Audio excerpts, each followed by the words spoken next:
Hello. Hello. Is this working for you guys? Let me see. Okay, we've got desktop audio. Hello, Darian, Luca, Captain Epidemic, Oliver. Thanks for coming along. If anyone wants to share the link for this in the chat for the old one, I hope you guys managed to do that. Looks like Lizzo5's done it. Excellent. So yeah, I'm really, really sorry about that, guys. I don't know what happened. I really have never seen that happen before mid-stream. Sometimes it fails completely and we've restarted. We have had that happen before, but this time it just gave up. It just totally gave up. So yeah, Domingo Da Vinci, I'm doing well. I hope you're doing well. Thanks for coming along. So guys, thanks for coming back to this one, and I do apologise for the first one. It wasn't the cat. The cat didn't pull anything out, I promise, of the wires. It was really strange. Everything was fine, and then suddenly the connection stopped, and the stream software said everything was fine, and then YouTube said maybe it's not fine. And anyway, here we are. So sadly, we've had to restart, which I hate doing because it makes it a nuisance for you guys. I very much hope that doesn't happen. There you go. Just loaded some new winds in, and the aircraft basically oversped. Decimal 83. Yeah, what is going on today?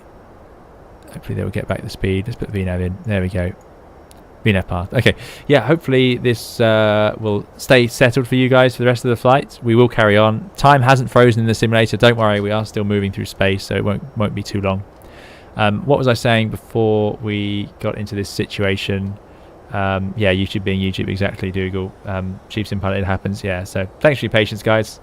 I was talking about the PC needing cleaning. Oh, was that it? Was it? God, it was quite a while ago. Well, I think I was talking about how we need to get ourselves flying over to America and over to Asia as well. We need to start exploring the world a little bit in our wonderful... What the hell was that? My goodness, that made me jump. What was that? Wow, I've never seen that effect. I assume what it's trying to tell us is we're flying near a thunderstorm. Let's oh, this is what a day this is turning into. It was one of those streams. Sometimes, you know, we had our Faroe Island stream. There's obviously going to be another of those. Weather. Let's display. I can't see anything. Is that showing me weather? No, it says terrain. Let's get rid of the terrain. Doesn't seem to want to turn on when I do that. Yeah. Nice, Sunday. Yeah, exactly. Yeah, we could do an around the world series, absolutely. So that could be a plan. So I need to start thinking of a few things like that to do. Start stretching the legs of the simulator, and we'll have a bit of fun. Go and see some other parts of the world, and we can swap it between different simulators as we want to. If anyone's wondering, my frame rate has absolutely dropped through to 37 now, so I don't know what's happening in simulator lands, but it's obviously causing some issues. I imagine as well our colleague, if they were following us, may have... Oh no, they stayed behind. We didn't actually stop, did we? Yeah, great.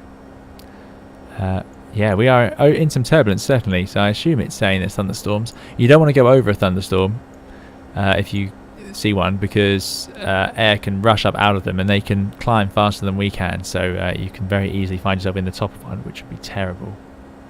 Darian says 100,000 subs on 100-hour stream. Yeah, well, if we get to 100,000 subs, which should be a long way in the future, so I can confidently make very brave promises about that. We'd have to do something like set ourselves a nice long challenge, a long haul flight, or a really long full day at work. Wow, those thunders are really ridiculous. You don't hear thunder in the airplane, luckily. Thank you for the subscription to... I think that's... oh, let me just get the name right. I'm running. Sorry, there's a slight delay here. This is going to be a really hard stream. If I have to sit here and listen to thunder and lightning suddenly crash in my headset. Dot Wallet, hello. Hope you're doing well. 3 months and you have 100k. Yeah, we'll see. Luke is flying with 25 in Microsoft Flight Simulator. Yeah, Microsoft Flight Simulator does run slower for me as well. The subscription didn't come, so I think Streambot has stopped. So anyway, thank you for the subscription. I apologise for missing it. Let me re-engage CloudBot. Amanda, you missed a takeoff, but no worries. We've got plenty of flight left, and you missed all the drama as well. Luckily, you found the stream that is up and running, which is good. Right, let's see if we can get this Streambot up and running. Fingers crossed that's working.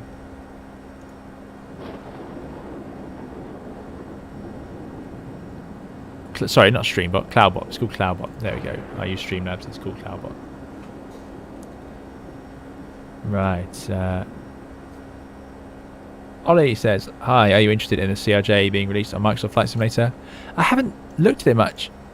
I believe it's from, yeah, we're getting some big wind changes. So they weren't kidding about these thunderstorms being embedded. I'll tell you what we're going to do. So I said you don't want to go over them, but sometimes... Let's do... what are we doing? We were planned at 2.9, so let's do 3.5. And let's do flight level change. And up we go. Speed 350. Yeah, so you can fly over them if there is a huge distance. If they're not taller than say 20,000 feet, then it's perfectly possible to go over them. If you're up in the cruise at 35,000 feet, you know, that's enough of a margin. It just depends on the size. If they're big enough, then you can't go over them. But today, seeing as we've got nothing in front of us, I think we'll try and climb and just see if we can get into some smoother air for our passengers, because that's no fun at all. I think the seatbelt signs are on. Yeah, they are. Absolutely. Nibby says, is it Streamlabs? If yes, I have the same problem with it disconnecting. Yeah, it is Streamlabs. Yeah, frustrating. Yeah. Darian says 100,000 special long haul in A350. Yeah, I'm sure that would be possible if, like I say, if we reach 100,000. There you go.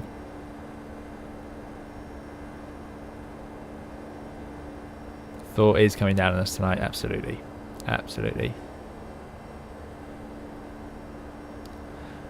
I'd love a stream in Japan in FS 2020. Heard about the scenery pack. Yeah, they updated Japan, so there's plenty of new scenery in it. So that's definitely something that we could do. Yeah, I do like streaming in Microsoft Flight Simulator as well. Yeah, the CRJ I think someone mentioned is, I think it's Aerosoft, but I don't know. I haven't seen much about it really. Does it look good? Are you guys excited for it?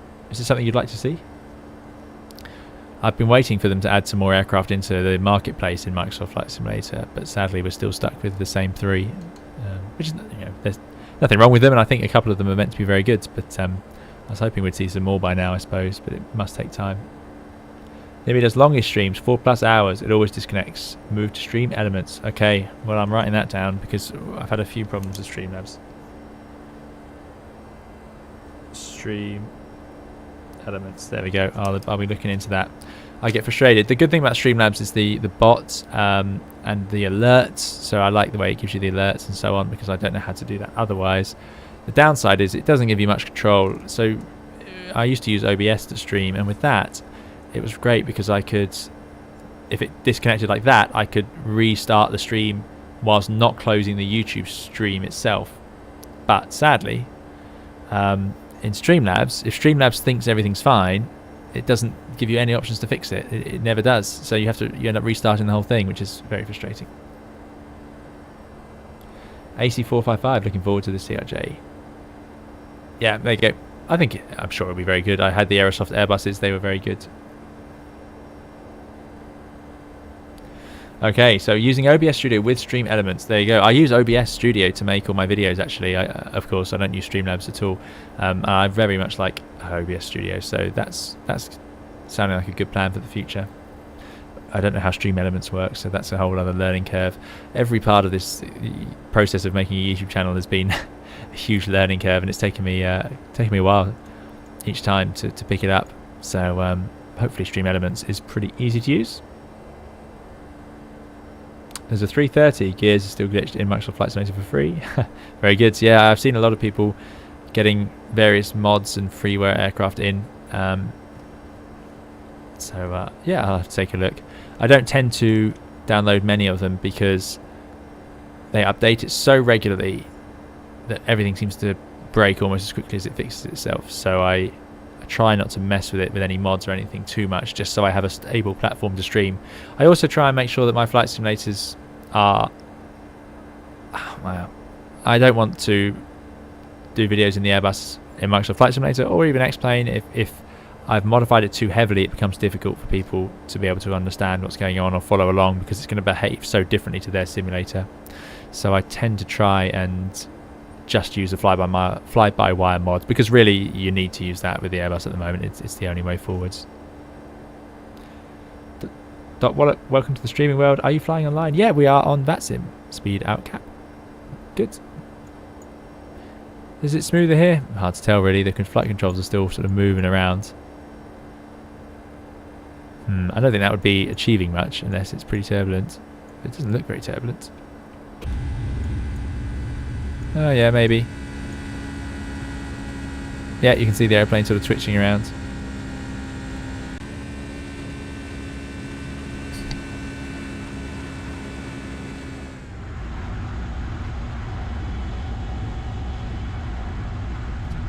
I would say we're full of excited passengers for Athens. Well, I suppose they should be excited anyway, but they're probably pretty happy to have been in Venice as it was. Apparently they're planning a 350 for Microsoft Flight Simulator next year. Very good. I know the fly-by-wire mod team are talking about a A380, so that's pretty good. I'd love that as well, but I know we've never had a true 380 in any flight simulator, so I hope they get around to it. Definitely.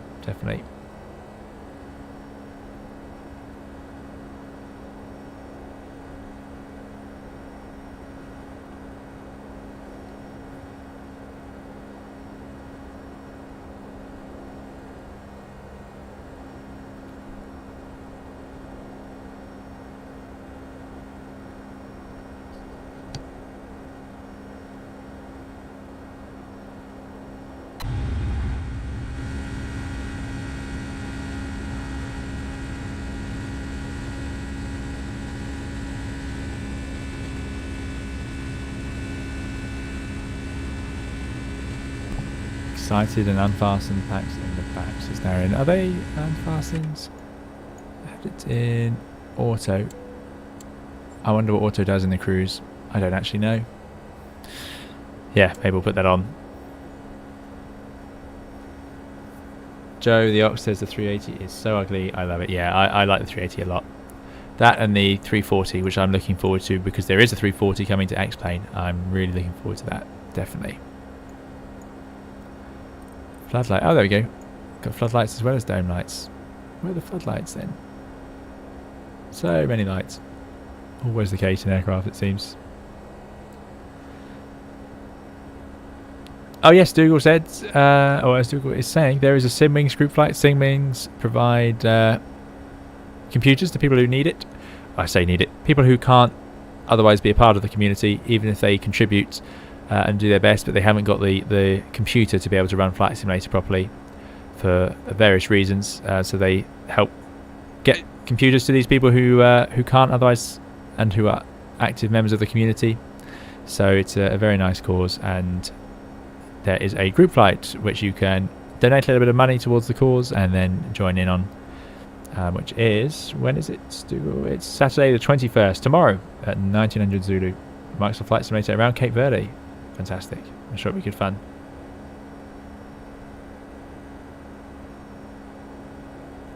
Chickpoint says, hey, I see I still made it before the landing. How long do we have left? We've got a little while left, really.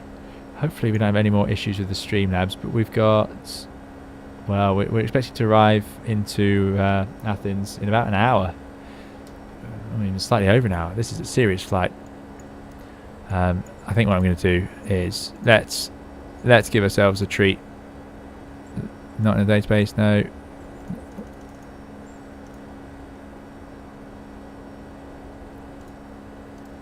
When do I do that? Tespa. Yeah.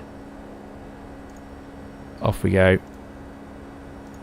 That should have cut a bit of time off, because we were flying.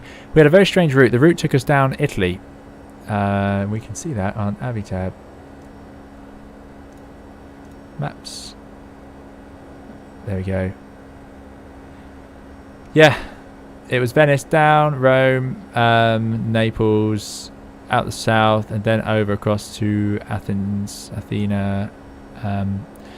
So let's head straight to Athens now. I don't want to head south anymore, because that is a huge turn. It was a very poor flight plan, I must say. You wouldn't want to be doing that. You'd typically come down the Dalmatian coast here, funnily enough, right over our parked up Airbus and Split, and where we went on our adventure.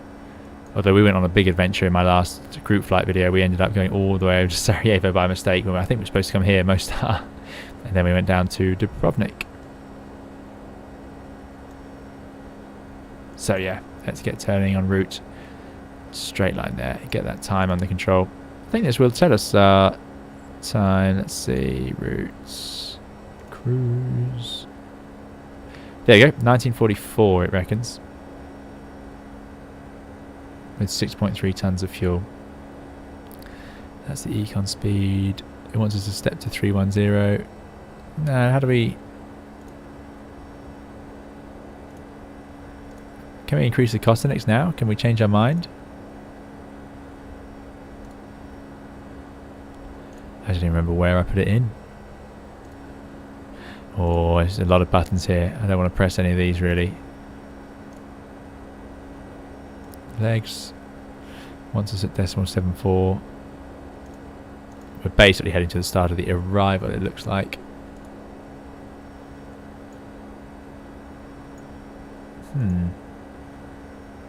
That's interesting. It's sort of set the line and then gone through it and is heading back to it. Normally I would expect it to actually project a line, so it sort of plans that turn into it. So hopefully it turns right again. Maybe I'll give it another direct now. Get it turning right. It's in perf. Yeah. What was I doing?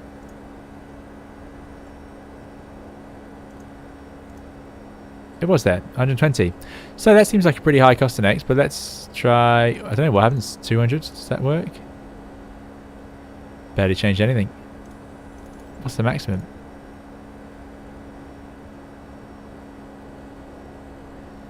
Because I want to fly fast. We're in a 757, and we got a bit of extra fuel. I can't believe anyone uses cost index of 500. Doesn't seem to make any difference to our cruise speed. So what we'll do... that'll explain it. Venice even slower.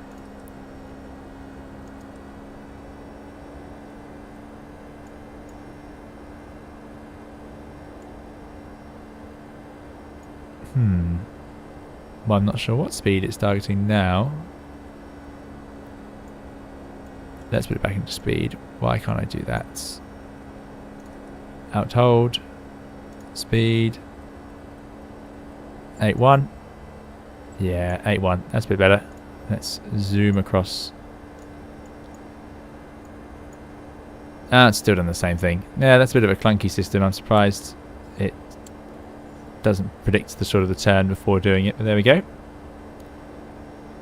DG27. Hello. Good evening. Looks amazing. I'm glad you think so, David. I hope you're doing well.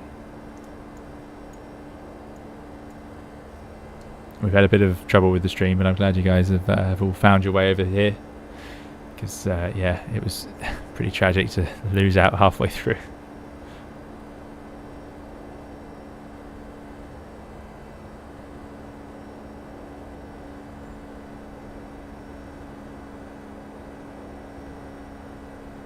Chris Lingwood says, have you flown the FS2020 PA44 Seminole? Is that available in the marketplace in Flight Simulator 2020, or is it from a different sort of shop? So far, I've only looked on the actual inbuilt marketplace within the Flight Simulator, so I haven't seen it. I haven't seen it. A nice airplane though, the Seminole, the PA44, so that would certainly be something fun to have a go at. Simon Taylor has an app that lets you use your iPad as the FMC. Would recommend. Yeah, that is a good idea. My only worry with that is when I stream, to make sure that it does appear on the screen. So that's why I tend to keep it as I do at the moment, where you can see everything on the screen. But yeah, if I wasn't streaming, that's something that would be definitely good to have. Absolutely. Yeah, Darren, we might get a speeding ticket. I mean, 8.1 is very fast. I'm not sure what the ceiling is of the 757 either. I'll have a look at my Wikipedia notes I wrote for the first time I flew it. I've got loads of great notes. What have we got here? Let's have a look. So I've got my notes on how to fly it, because I was struggling. Hey, we got some air traffic control. Right, let's try and remember how to do that. 135.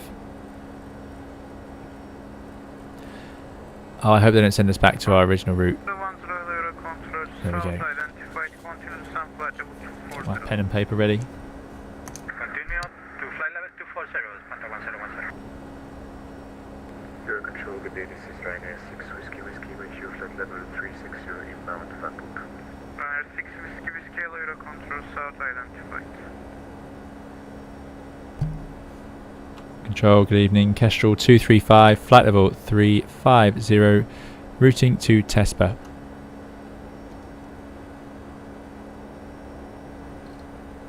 Thomas Cook 235 Euro Control South, hello.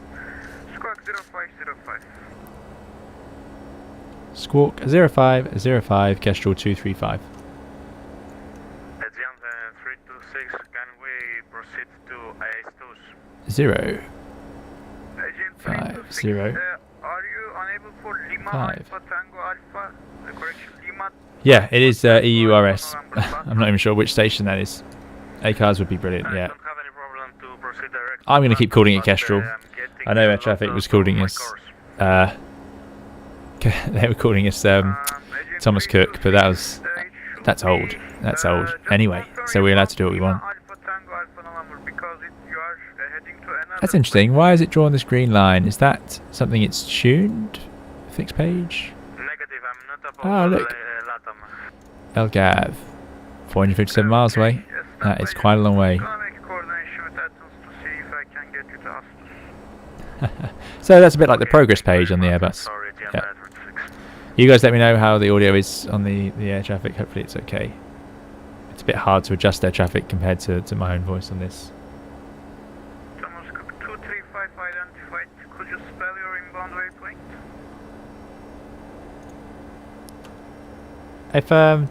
Kestrel 235 routing to Tango Echo Sierra Papa Alpha. Thank you. Yeah. Euro control. He seems to be accepting. He hasn't told me off for replying with Kestrel. I'm not giving up Kestrel. Kestrel's the that's one of the best bits of this livery. That we can go to 82. No worries. Brilliant.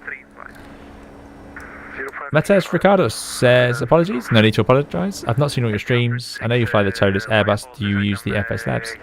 No, I don't have FS Labs. I don't have P3D. So I only use X-Plane. My apologies again. No problem at all. That's it. Mariner Halley, good to see you again. Says, that looks like an old aircraft. Yeah, it does. It is. But not as old as... It's not as shockingly old as you might think. First flew in 1982. See, I've got these facts here. Whereas the A320 first flew in 1987. So, you know, they're not as far apart as you might imagine. And certainly, as I said, compared to the 73 and 747 Classic, which is all you had at the time, this overhead panel is revolutionary because it got rid of the... Well, you know, not everyone's happy about that. But anyway, this is how we ended up with two pilots because they managed to make the overhead panel this good, even on a relatively complex long-haul capable aircraft. So that's how now we have two pilots on nearly, I think, all long-haul aircraft. There's no flight engineers at all, really. I'm sure there are some aircraft out there that still use a flight engineer. Probably some of the, I'm guessing anyway, I don't want to say the wrong thing, but I'm guessing some of the Aleutians probably do.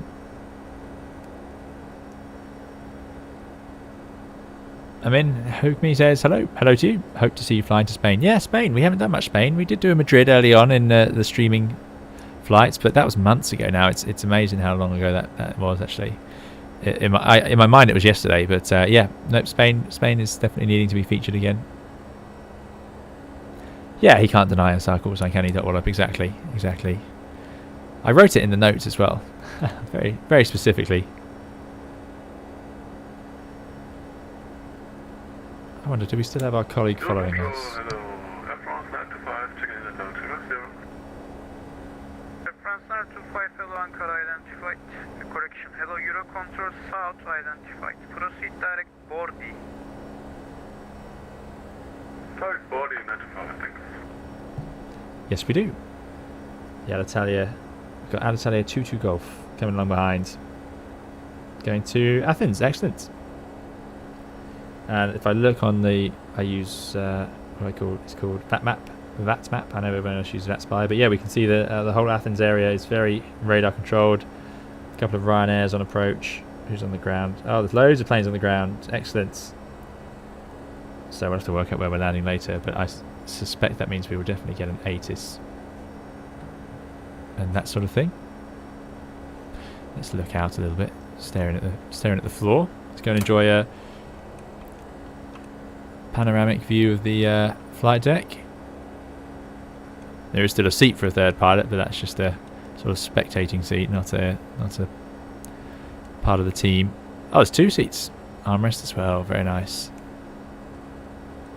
brilliant. All right, let's get rid of that.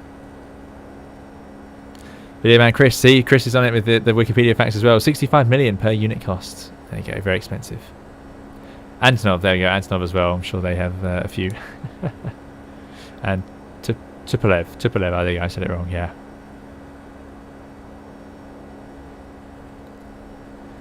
Top Wallop enjoys controlling Kestrel call signs. Top Wallop, VATSIM controller, I'm guessing then. So you'll see all my mistakes and my VATSIM etiquette. Question from, I'm really sorry, I don't know how to pronounce the name, but it says, sorry, this is a basic question. Again, no need to apologise, all questions are welcome, and there's no silly questions.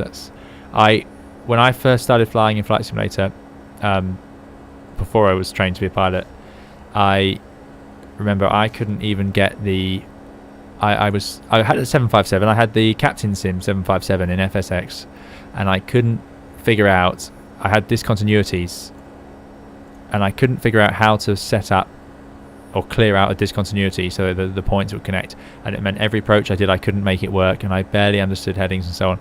So it was I struggled really hard for ages, and same when I got the first Airbus in Flight Simulator, I couldn't work out how to turn on the engines, and then I couldn't work out how to taxi. Where do the thrust levers go? Why are they like that? So I know what it's like. It isn't, and nothing's obvious. It becomes obvious the more you look at it, but that doesn't mean it's obvious to everyone, and certainly there's no reason it should be obvious. So it's it's no problem at all. Anyway, to answer the question, instead of ranting like that, so it's not a basic question, but how does the aircraft know where those 4-letter waypoints are? INS or some kind of radio beacon? Great, it's both actually. Yeah, so those waypoints are in a database. It depends on the sort of waypoint. They'll either be defined by coordinates, or they'll be defined by a radio nav aid. So, for example, and this is not true, but you could say that there's a VOR, like the Alpha Romeo Alpha, and the NSE is 10 miles on the 098 radial, and that's that point. So that's one way, but typically these days it's defined by the coordinates, and you have lots of RNAV waypoints. Thank you for your subscription to 1 Jiku.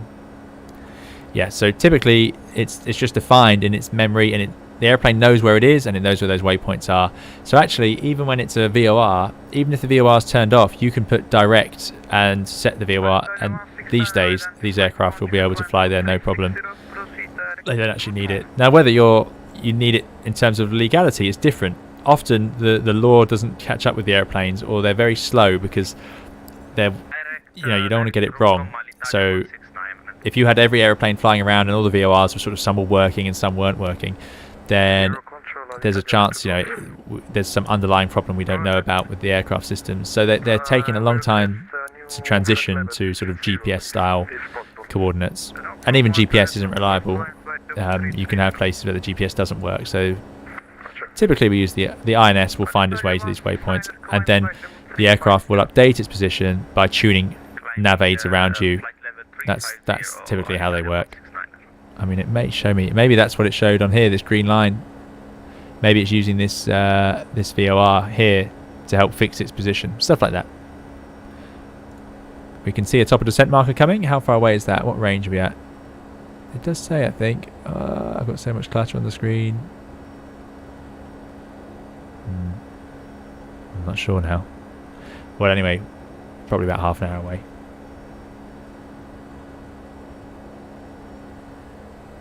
Wallop is controller, amongst other things, for the network. There you go. Many talents for Wallop. Volunteering time, I assume that means then. Buonasera, Matteo. Hope you're doing well, Matteo. We have just left Venice.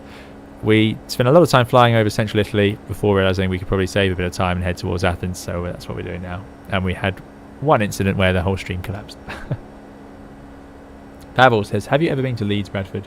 Just installed the Orbex scenery, and the runway is very hilly in touchdown zone. Very difficult to make comfortable landing. Pavel, yes, it is like that. It's not the only one actually. There's a few runways out there with big hills in. It's yeah, it's difficult. It is difficult, and some of them are just plain really difficult, and you end up just focusing for the safe and not worrying too much about how smooth it is. Just make it the right speed, right place, right time. Yeah, especially somewhere like Leeds where you don't have a lot of runway to spend time floating around and trying to make it really smooth. You'll just end up having to go around instead, which the passengers will be more annoyed about, I'm sure, than a slightly smoother landing. Turtle Kayak, good evening, hope you're doing well, thanks for coming along. You didn't miss it. No, quite a long flight this one. We've been going for, well, I can't remember how long we were going on the previous stream before it collapsed, but a fair old while.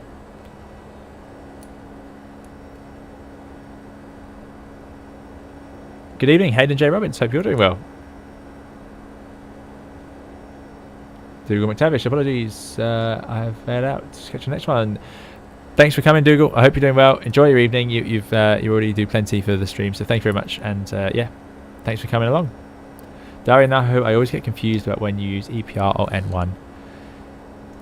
Yeah, don't we all? Yeah, it's... I don't know what 757 pilots would do. Thanks for your subscription to Rodrigo Flores. I hope you're enjoying the stream, or the video you're watching if you're not in the stream. I have no way of telling. Right, so... Oh, I was going to say, I was wondering what that noise was. We've got EPR up here, engine pressure ratio. It's something Rolls-Royce use. It's really confusing. It changes very quickly and rapidly, whereas N1 is quite obvious, a bit more steady. Most pilots on the Airbus that have EPR gauges will use the N1 much more than EPR. So on final approach, I know that the Airbus will be about, in the 50% of N1 typically.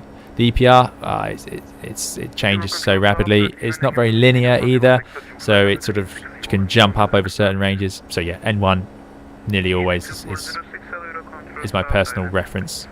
And with the new LEAP engines, for example, those are all based on N1 anyway, like the CFMs.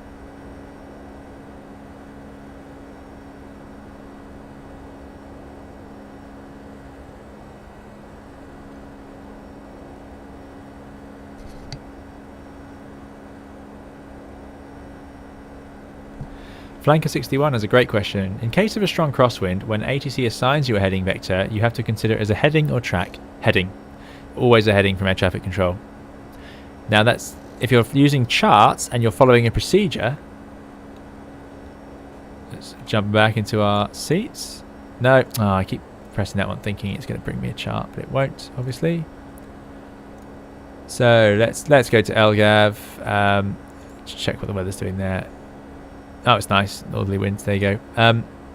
Yeah, so, for example, our arrival, we'll just choose one. I think we are going by Nemes, actually. Yeah, so these are tracks. That's track 109 because you're following that radial. So that's a track over the ground, 109. So if you're following a procedure, then these would all be tracks. These aren't headings. This is the track you need to fly. Or more importantly, this is the radial you need to fly.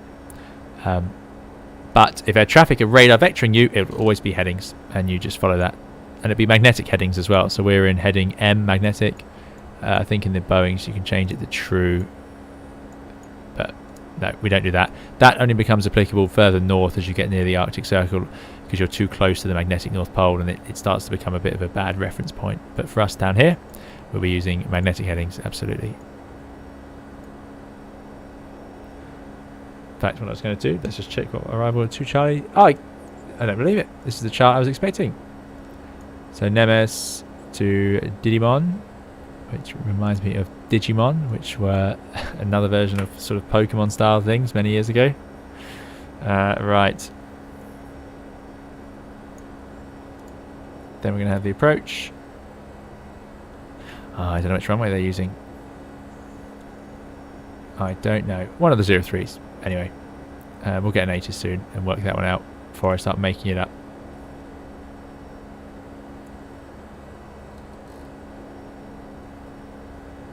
Oh, apparently VATSIM's gone down. Many servers have been restarted. Charlie Sierra, I'm all good. I hope you're doing well. Thanks for coming along to the stream. Rodrigo Flores, new sub. Yeah, I saw your sub. Thank you for coming along. Just want to say I really enjoy your videos. Thank you very much. I'm glad you like the way that I talk about the airplanes. Yeah, thanks, Rodrigo. I hope you enjoy the stream.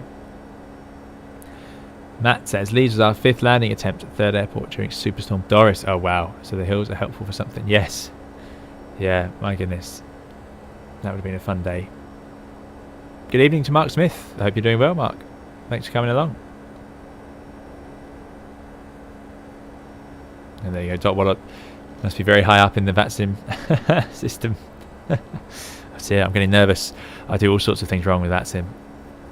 Yeah, Rodrigo, I wasn't going to say that I'll show you my age, but yeah, it definitely is.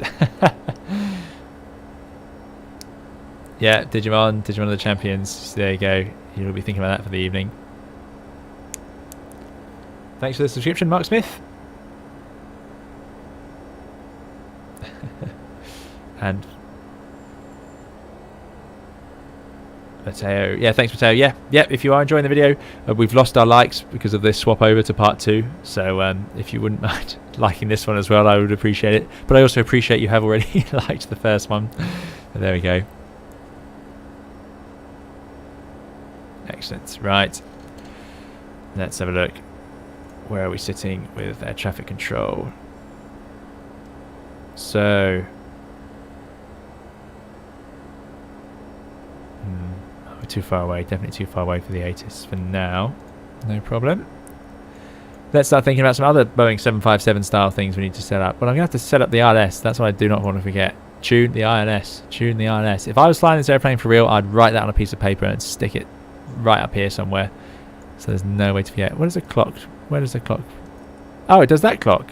Oh wow, that's pretty good.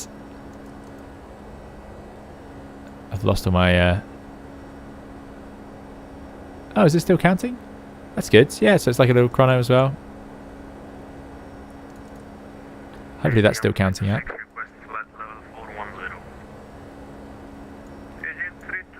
Right. Oh, I like that checklist. Before takeoff, flaps. After takeoff, landing gear, flaps. Yeah, that's good. That's all you need. So it gets to the point where we don't know which arrival we're going to do.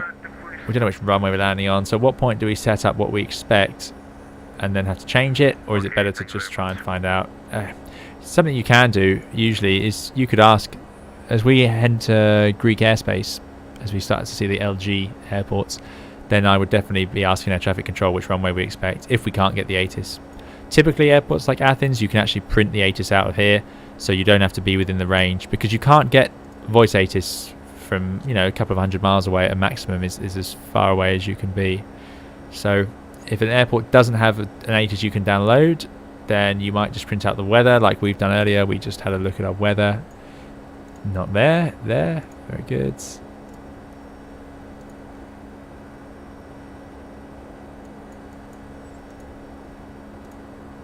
Oh dear, what have I done? Right, let's do that. We know the arrival anyway. It's 3 Charlie. Nemes. Was it Nemes? Yes, it was. 2 Charlie. There it is. Yeah, so you can get the weather and then you're just sort of making a bit of a best guess, which isn't ideal, but sometimes that's all you can do until you get more information. It could be 03 left or 03 right. Really don't know. Yep, this is on VATSIM. The orange cactus is off to lunch. Hopefully back for landing. Yep, good luck. We've got a bit of time to go. We're just over halfway. I still remember that moment I realised in that A300 stream. In fact, that's 2 streams now. The A300 stream, where we suddenly realised how long that was going to take us because of the 100 knot headwind. Whereas today it's just a bit of a sort of crosswind / tailwind. And then also, of course, my Microsoft Flight Simulator group flight where I took us, oh, I don't know, a good 20 minutes off track each direction. Matteo, tonight I'll fly into LIRC. There's a very interesting instrument approach for visual manoeuvre, which is known as the Kaitak of Italy. Have you flown there? So Matteo, I think I might have mentioned it earlier actually before you got here. Thanks for your subscription to U Music Original. Matteo, yeah, so that is probably my next plan for the A321. We're going to go from Split over to Ciampino to do that arrival, because I saw you request it and a couple of people mentioned it as well. But yeah, so That's definitely on the cards. I think the next stream will be the A300, just to make sure I don't forget how to fly that, because I struggled already with the 7.5. I normally do a practice flight in these airplanes that I'm not familiar with, and I didn't get around to that, and it showed on the takeoff. Darian, yeah, so we have information Quebec or India. It's because the ATIS will say this is information India or Quebec. They give a letter to it, because every half an hour that will change. So that way you can tell which one you've got just with a letter. Better than assigning it a number, because it would just be very confusing. So they'll say, for example, as the ATIS is playing, it will say information alpha time, I don't know, 1620 Zulu.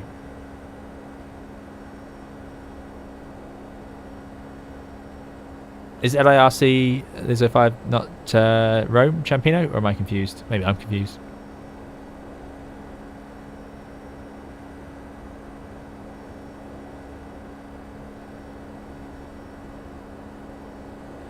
Experiencing a significant gravitas shortfall. Says, how quickly are aircraft automatic pilot systems improving? Not very quickly at all, I would say. It's the reality. I don't know, that's my opinion on it. I'm not insulting or criticizing anything. I'm just saying, yeah, this plane came out in the 1980s, and it has LNAV, VNAV. It can fly RNAV approaches, I'm assuming. You probably have to pay money to get them modified or certified to do it, but yeah, it can auto land. I'm assuming it can auto land in some sort of crosswind. And the A320 family autopilot, the autopilot in the A320 was obviously released in the 1980s as well, and that can fly a single engine. So with an engine failure, it can fly a full go around. It can do an auto land. I mean, it's amazing. So they're already incredibly advanced. Yeah. The next step, I suppose, will be whether they can start taking instruction from air traffic control directly without us having to interfere.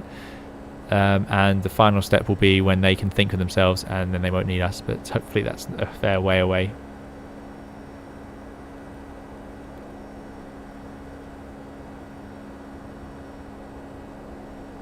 Lira's Ciampino. I'm totally confused then, Matteo. Sorry, yeah. No, the plan is to go to the Ciampino and do that little visual, but I'll have to look at Calabria. Yeah, there's another one. Lizzo 5 knew exactly what. Yeah, see, as soon as Lizzo 5 said, "Where's LIRC?" I knew that it can't be Ciampino. Cool. Yeah, well, that's something to consider. Maybe we'll do that in Microsoft Flight Simulator. Have a bit of fun as a group. Let me write it down. Something else that we've learnt. Stream elements, LIRC. See, I thought LIRC would be great for Ciampino. Lima, India for Italy. Rome, Ciampino. Wouldn't that have been clever?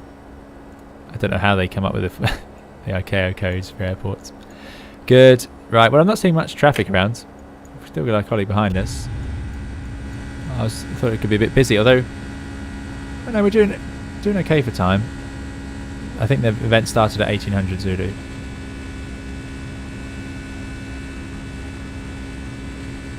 Thanks, Matteo, for sending me the chart. Thank you very much. I'll have a look. Video man Chris prefers to have a human pilot. Excellent. Please do. Please, everyone, keep preferring that, because it will save the job as long as the public wants pilots at the front. I'm not worried about a robot uprising or anything, but they want the planes to fly on their own accord. And that's it, isn't it? I mean, if we look at the way autopilot systems work and the way things have happened in the past, it becomes clear that people have intervened in impressive ways when needed many times in the past. And the autopilots, they can't taxi. I know they've done some tests where I think a 350 was it taxied and took off, but yeah, there's lots of things they can't do still in these typical aeroplanes, and it's going to cost a fortune. You know, if they suddenly came out tomorrow with an airliner that could taxi, take off, land, it can deal with abnormal situations, doesn't have any switches on the overhead panel because they're all inside its own head. If they come up with one that can do that, everyone's going to have to buy it and get rid of their old ones, so that wouldn't save much money in the short term, maybe in the long term, but yeah. But I think that's a long way off.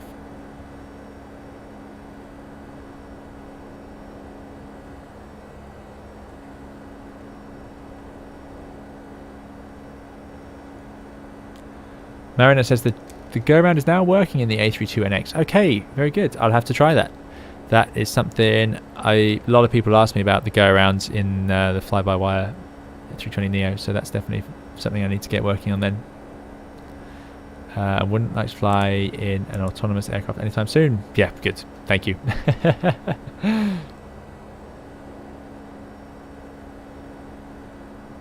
Computers are less likely to drop a pen top. Yep, that's true enough. Turtle Kayak's a programmer. Don't trust the autopilot not to do something obviously stupid. Well, that's true enough. It's they're, you know, by the time they make it into aircraft, they're usually incredibly reliable. But still, there's some turbulence that will stop the autopilot working on lots of aircraft out there at the moment. So if it shakes around enough, the autopilot turns off. So I mean, you know, it kind of that sort of thing happening if there's no pilots.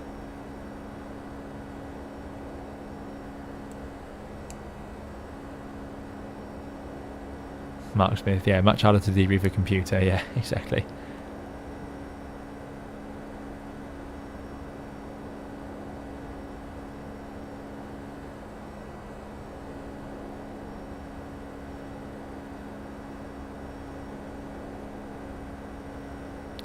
Matthew also says, do you know how UK codes came around? It was hierarchical. EGLC would file at EGLL, EGBM would file at EGBB. I'm not sure. No, I don't follow. I've never really thought about it too much actually. Parasim, is there a toga button for the 7.5? There is. I think if it's like the other Boeings.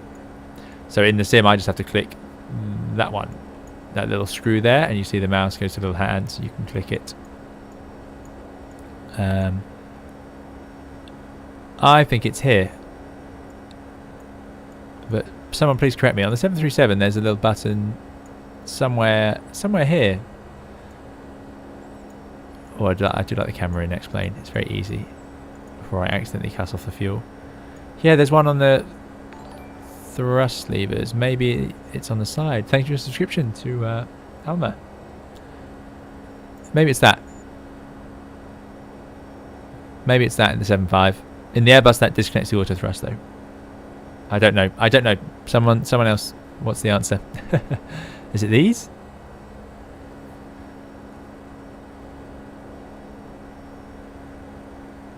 Apparently a 350 pilot spilled coffee in the flight deck. Yeah, well there you go. Yeah, that can happen.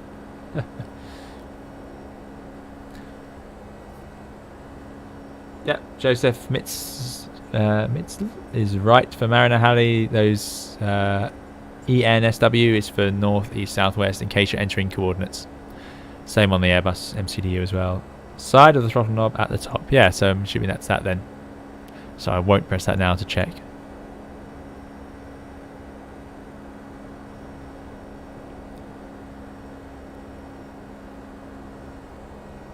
On the 7675, the toga bit will have raised the flight plan, so we use the thrust button on the MCP. Thrust there? Oh wow! See, this is the funny thing. Like you think you sort of start to know an airplane. So I've flown this. This is the third flight I've done, and we loaded it from cold and dark. And you think, yeah, I know the 7.5. I've got an idea about what's going on with it. And then it turns out that everything I know is completely surface deep. It's as soon as you go into any sort of detail, I come unstuck. Which is shows you why. 235 contact Athens radar 129.8. Goodbye. 129.8. Kestrel 235. Good day.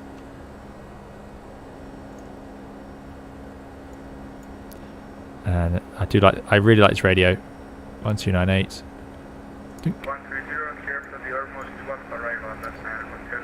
And I think the 80s is coming in. There we go. Athens, good evening. Kestrel 235, flight level 350 to routing to Tespa. Kestrel 235, hello Athens radar, identify flight level 350, proceed direct Nemes. Direct Nemes, Kestrel 235. Excellent. That's a perfect answer from air traffic control. You always want to go direct to the start of your arrival. Nemes, off we go. Right, the ATIS is starting to arrive. 136, 125, and we can start preparing our arrival. We're almost there. I'm going to put it on box 2. 1, 3. Easy to fight, Zulu. Do you wish some vectors for the Arnav approach runway Landing runway 03 right. Takeoff runway 03 right. Transition level 100. Operational information. 03 left 21 right and taxiway Delta and Bravo close. Surface left 350 degrees. 8 knots. Visibility 0 kilometers or more. To 3,000 feet. Temperature +13. Dew point +4. QNH 1016. Specificated instruction. Concentration of birds in the airport vicinity. Advise on initial contacts you have listened to information calls.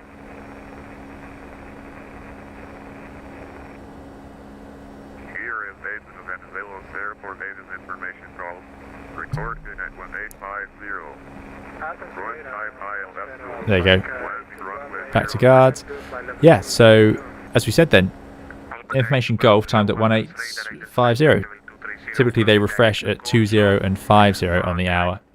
So the next ATIS, that was at 1850 Zulu, so the next ATIS will be 1920. So sometimes you'll wait 5 minutes, that'll change. So we'll probably have to get the new one before we can arrive into Athens, or they'll probably expect us to know the new one, put it that way. So interestingly, they've closed the left, which is good. I'm pretty sure that that's how the real airport is at the moment as well. I think the left runway's shut. But anyway, I think it's a nighttime thing. So, RS 03 left, Zulu. No. 03 right, Zulu. There it is. The Zulu is the most common approach. It's always used Zulu. Okay, it's got our transitions. So, let's bring up the charts to make sure I don't miss something obvious. We're going in via Digimon, as we said, so DDM. Let's do that. And we're doing an MS to Charlie. He didn't clear us for that yet. Oh no, disaster. I don't think I have it. Let's hope the one Charlie is close enough. Let's, as I said earlier, have as many screens open as we can. Zoom in. There we are. Oh, I like the little aeroplane picture. That's nice. Oh, that doesn't work anyway. Execute. Not entirely sure. I guess we have to go to the legs page. So Nemes, yeah, and then so this used to confuse me so much.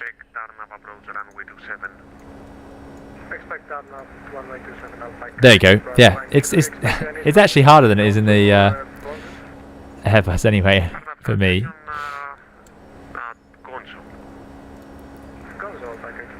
Right, I want it on plan. There we go. Okay, we're getting there. So, Nemes, DDM. From DDM, we can expect approach ILS Zulu 03 right. So we've got an initial approach. Probably shows us the transition. Yeah, it does. Oh, not sure. Maybe that's a different ding. Oh, that might be air traffic. DDM. No, that's not shown on here. Strange. MS DDM and then in. So maybe we don't need that chart from DDM. Let's bring up the ILS Zulu 03 right. Final approach. Hopefully this connects. No, it doesn't. How odd. What am I missing here then?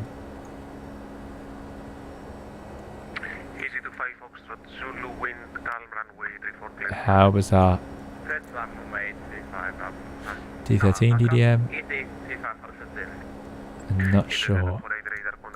Not sure. How odd. Current record for open screens is 4. Okay, yeah, we can do better than that. We can do better than that. It's just then soon you basically just have a flight deck. You do need another set, really.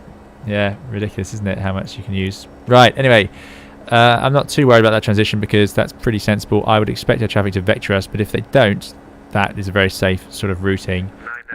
I'm not sure where I'm missing it on the charts. Probably my arrival is slightly out of date. I wonder if I do... We've got that. Let's do ILS 03 at Zulu. And let's route via Aegina instead. Now that looks a little more normal. Did him on? No, that's just a different arrival. No, let's not do that. Messing it up now. Let's leave it as it is, and we'll be told by air traffic control what to do, and then I'll have to explain why my database is out of date and I can't do it. That's what happened last time. There we go. Yeah, Darren, yeah, degraded navigation. Yeah, that was my excuse earlier, but this time I'm pretty sure it's just a poor database. But anyway, either way, we will find our way to the ILS, and that routing is pretty sensible. Straight in, good. And now we have the actual final approach chart for the ILS Zulu 03 right in Athens. So first thing I'm going to do, and I'm not going to forget, 111.1. Let's do it. Let's not mess around.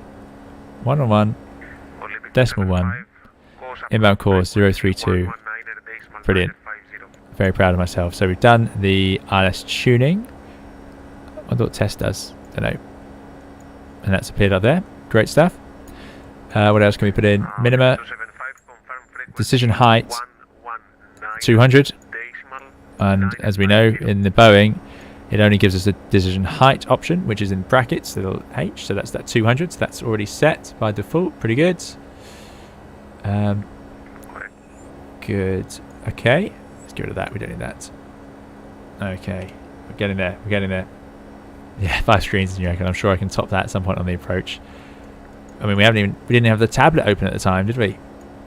Right, let's think about what we're going to do. So what could go wrong on this approach? Well, unfamiliar with this aeroplane is a big issue for me. How are we going to solve that? Well, we're going to follow the checklist in here. So descent, landing altitude set. Yeah, let's do this. So really, the brief, you should have everything ready in your mind. So some other things we might talk about. Performance. How are we going to get onto the runway? Well, I'm going to use...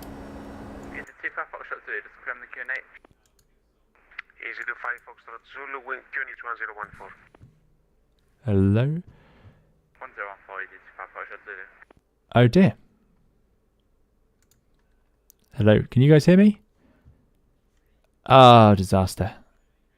Disaster.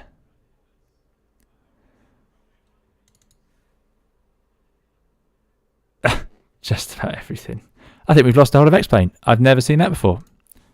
For a long time. Certainly not in the... not in the... flight factor. Ah. Ridiculous. Okay, we can hear me. Okay, good. Well, the stream's going, so we've got one thing working. What are we going to do here? What are we going to do here? I mean, we were getting ready for our arrival. Can we jump back in? Did it auto-save? Oh, dear. Yeah, sorry, guys. There won't be any image until I get X-Plane back up and running. Hold on. It's on the way. It's on the way. I'm so sorry. This has been a pretty shocking shocking stream altogether. I thought we were through this with the after the A300s. Okay, let's see what we can do. I know it has some. See, the Toliss has the best thing. It has the autosave feature. But the flight factor, it said it has autosave. Let's see if anything.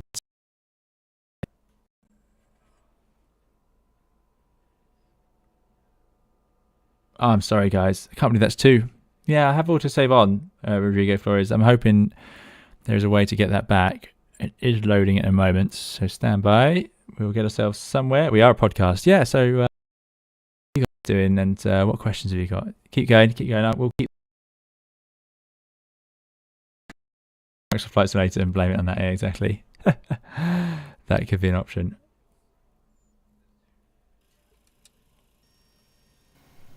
Okay. Right. This is easier than we think. I'm not worried. Where does autosave? Okay, let's bring it back on to live. Okay, look, we're back in the sim. See, everyone, if anyone tunes in now, this is all fine. Welcome to the stream. We're going to take this plane from Venice to Athens. Don't worry about it. It will be good. Does anyone know how can I bring back the autosave? I have no idea. In flight. Thank you for your subscription to Aviation GR. How are we going to do this? How are we going to do this?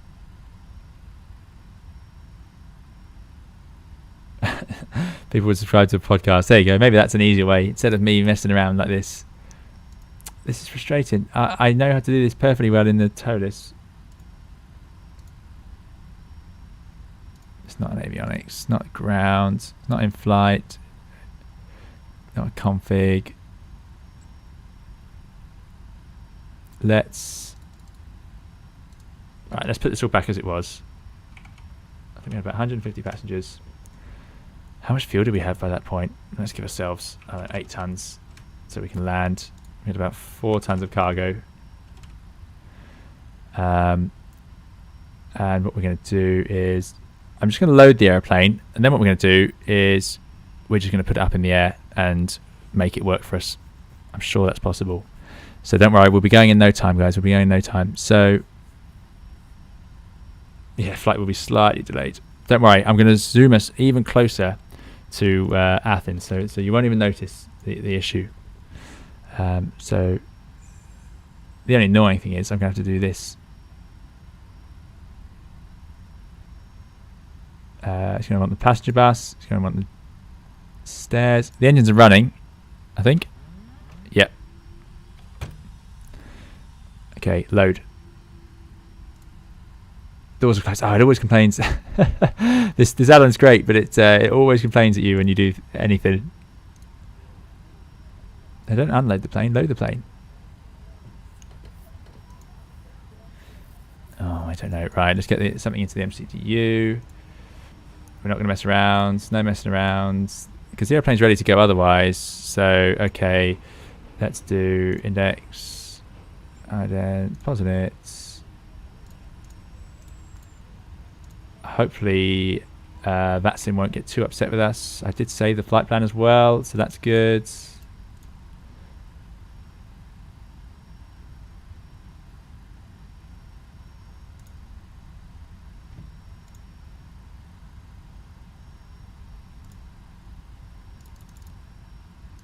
I'm so sorry, guys. I can't believe you're sticking with it. LGAV, activate, execute. Where were we at? We were at let's put in some sort of departure. 04 right, 7 Victor, just in case. And then we were at, I've got the route here. Oh, we're basically at Nemesis. So let's put Alpha Romeo Alpha.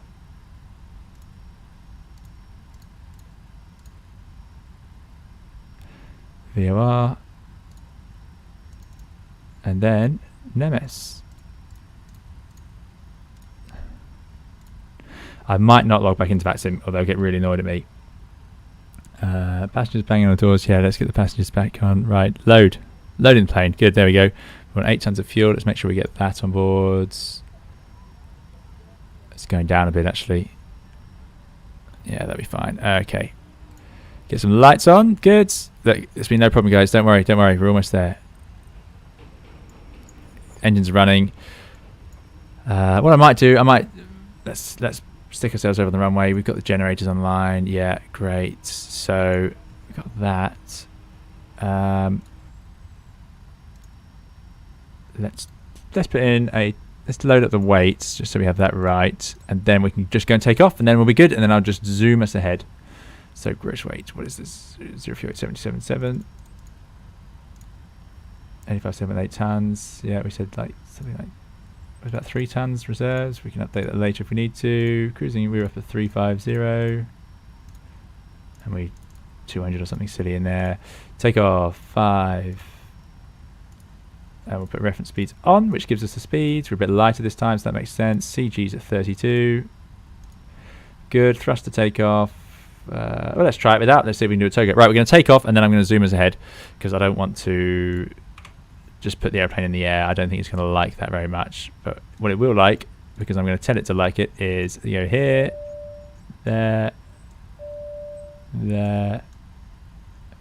So here we go. What's the rules? Are we allowed to just... oh, can we go right slightly? There we go. Are we allowed to just rejoin VATSIM? Let's find out. Let's get ourselves in the air first and then work that out. Get those flaps to 5. Parking brake FMC message. Let's close the door. Obviously, that would help. Oh, this is so bad. I'm so sorry. Right. Parking brake, yeah, we know that. Let's get rid of the parking brake. Let's just have a look. Let's get those flight controls up. Make sure we have a powered up aeroplane. So flight controls work. Great. Trim, it was about 3.2, wasn't it? So we just put it forward a little bit. Let's put that to map. We're going to take off and do that. Oh, stop rolling forward. There we go. Let's bring that heading bug around. So we're not going to put LNAV in just yet. We're going to arm that, put the flight directors on. That's all good. And the QNH is going to need to go to...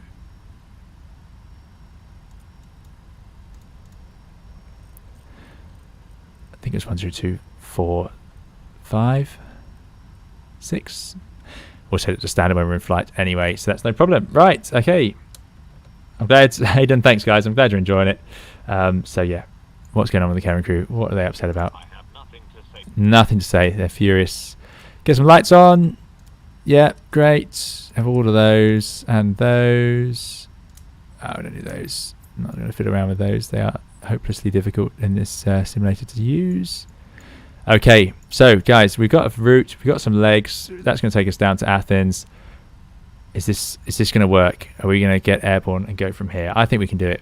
I think we can do it. 2 takeoffs for the price of 1. You know, it's all bonus. So we're going to go for toga. I'm going to press toga. Let's go.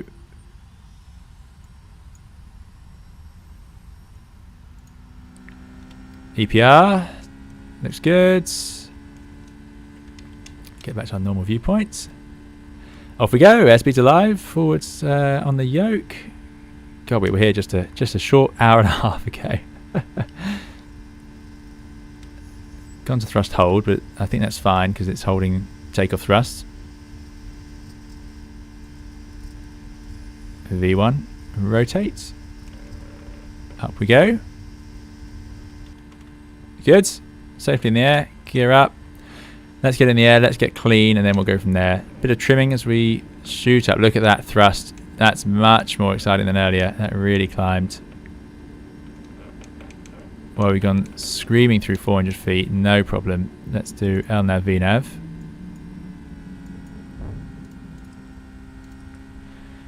EPR, VNAV speed, LNAV.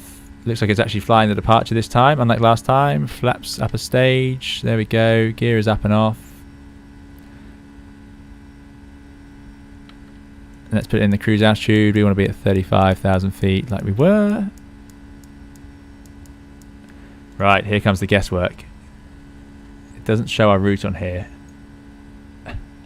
It doesn't even let me drag it that far. I hope that doesn't crash the sim. If it does... Okay, here's the plan, guys. We're going to do this. Flaps to 0.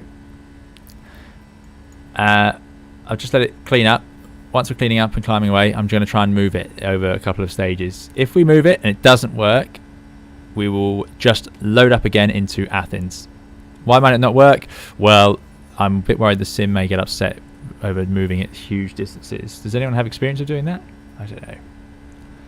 Grace of Moon, good evening. Hope you're doing well. Thanks for coming along. Good to see you. Oh yeah, standard. Let's set standards. There we go. Let's send that across with that little screw there. Good stuff. Don't forget QNH for the other 2 altimeters. Yeah, so in this sim, that little arrow sends it to the other side, and then yeah, the standby altimeter is on standard. That should really be on QNH, I'm imagining. Gabriel Anderson, we had a bit of a crash with the sim. I tell you, this has been one evening and a half. Right. Oh, I'm nervous. I'm nervous. Let's do it.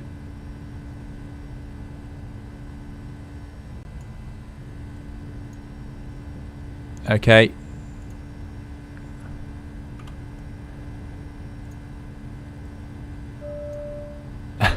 Dear.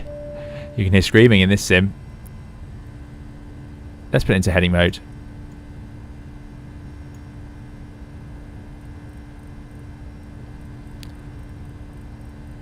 Heading, hold. There we go. Be enough speed. It's accelerating. It's climbing. That's looking good. Let's go flight level change. Let's climb it to 90. That should work. Okay. Here we go. Now the question is, how will I make this map move? Because it's not letting me anymore. Does anyone know? That would be... There we go.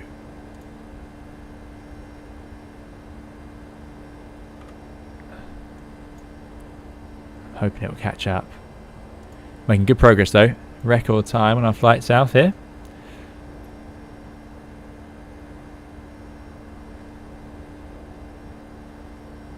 Next plane runs for us. Yeah. Alexander Pasuto says, as an X320 pilot, now on the 777 based at Heathrow, this is fun to watch. As I started on 76 with BA. Oh, there you go. Well, it's great to get a chance to fly the 75. So you've had or 76, I suppose. Yeah. So very nice. So X320 now on 777, started on 76. Yeah, brilliant. That's quite a combination.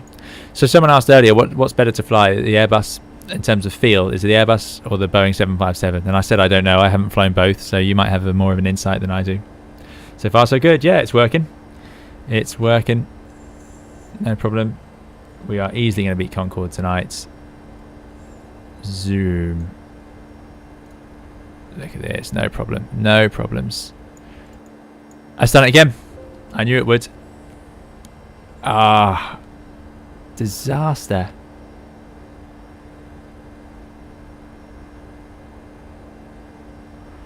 Ah, dear. It was all going too well, wasn't it? It was all going too well. Right, okay. Plan B then. Same as we did last time. Same in the A300. We're going to go and put the aircraft into Athens, and we're going to do our circuit from there. I'm so sorry. That's... well, still, we've got 2 takeoffs. Right, we can forget VATSIM. That's not going to happen. So I'll get rid of that. Oh, I've never had that happen before. I was fiddling with the computer earlier, and I suspect that's not helped things. Here we go. Yeah, this time. So, new plan, Athens to Athens. Let me just clear out Steam to give it some room. And we're going to get our 3rd takeoff of the night. And we'll get ourselves up and fly that arrival down and in over the bay into Athens. Should be nice. And we'll get that satisfying finish that we all hope for. Probably about the same time as we'd have done it in real life anyway. I'm so sorry though. I don't know what's going on. I don't know if it's the graphics card that's getting upset or the software is a bit upset. I mean, I was concerned about moving the airplane around that much anyway, and I probably should have listened to that concern a bit more, but there we go. Mustafa, sorry. Basically the simulators crashed a couple of times, so we are going to put ourselves back into Athens and just fly a takeoff and then arrival back into there in the same airplane. No one's ever going to know what happened. And the reason we're on part 2 of the stream is because the first stream crashed as well. Honestly, it's amazing. Yeah.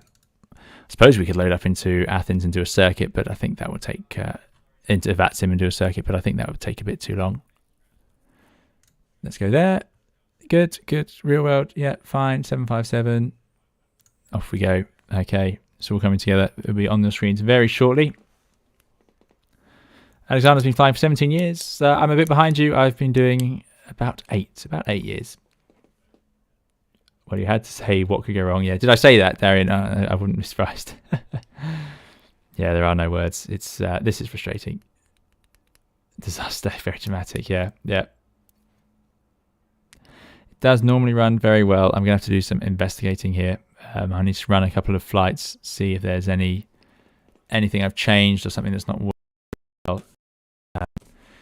But yeah, no worries. I think moving the airplane around over sort of intercontinental distances is not ideal, and I can understand why. I should have seen that one coming.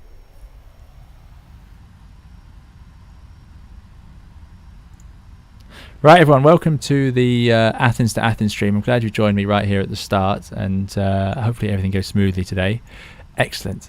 No one will ever know again. Okay, well, you don't want to see this again, so I apologise. Yeah, we know that's out of date. Right, we're going to go with whatever the airplane has in it.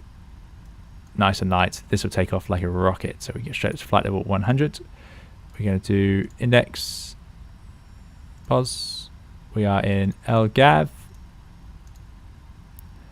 and route LGAV to, how's that not in the database? I always do that. To LGAV, activate, execute, perf. Yeah, we know they're in nav only. 0 fuel weight, 66.9.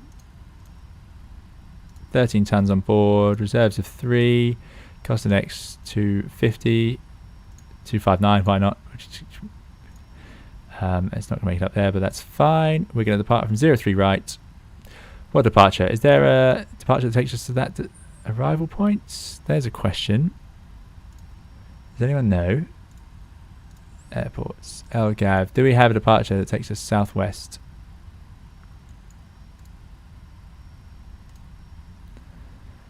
Visual departures, I suppose. Astov? Yeah, look at that. Let's go out to Astov and then change our minds. So we're going to take off, background, back through the overhead. That's quite fun. Astov 2 kilo. See, we're still having fun. We're still having fun. Okay, we don't have the Astov 2 kilo, obviously, but let's do the 2 Juliet. Fingers crossed that is the same. Oh dear. Yeah, that looks reasonable. Out, rounds, back through, and then away we go. Legs. Plan. Zoom in. Here we go. Let's bring some more screens up as we agreed. That's all part of the plan. So it goes out to SAT. Right. Thanks for your subscription to Austin Williams. I hope you are enjoying the video. I should say videos. Yeah, background and then back into LGAV. Yeah, good. Okay, that's fine. That works for us. Let's do an arrival. 03 right.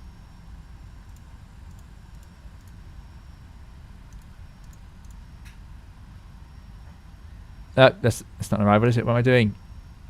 No. Erase. We've got our departure. Okay, arrivals. 03 right. Zulu. Astor 1 Charlie. Via Digimon.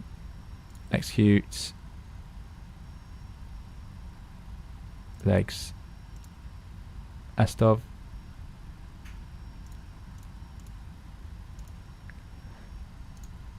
And we can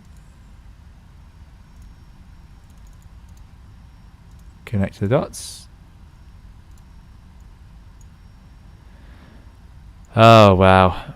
Okay, I think this is going to work. Astov out in background. Yeah, there we go. We got something. We've got something. That's fine. We've definitely got enough fuel to do that. No problem. And thanks for your subscription. Sorry, I won't be able to do the name, but thank you for your subscription. Okay. Alexander Psuto was further than March. Do much more flights now. St. Lucia. Very nice, Alexander. Hope you enjoyed that. Right. Gabriel, we're not on VATSIM anymore, sadly, because I made such a mess of things and the simulator's broken so many times. Let's get some lights on outside so we can actually see what's going on. All our other lights are on. Get the panel lights on. I can't believe we're doing this again. There we go. Okay. Let's get some speeds going. So flaps 5. Toga thrust again. CG. See, you guys, you'll know how to do this in no time now. Much more forward. Now we're empty. 24. Reference speeds on. In they go. It's looking a bit gloomy in the flight deck. I'm not sure what I've done different with the lighting. Was it one of these ones? A dome light maybe. Is that a bit better? Yeah, it's very bright in here. Probably wouldn't have it quite so bright. Let's get rid of the dome light. Where's the integral lights gone? What are these lights? Oh, it's cars. I thought we were moving there. I thought I hadn't even managed to set the brake. Auto thrust arm. We'll do LNAV and VNAV when we get in the air. Let's bring that heading back around.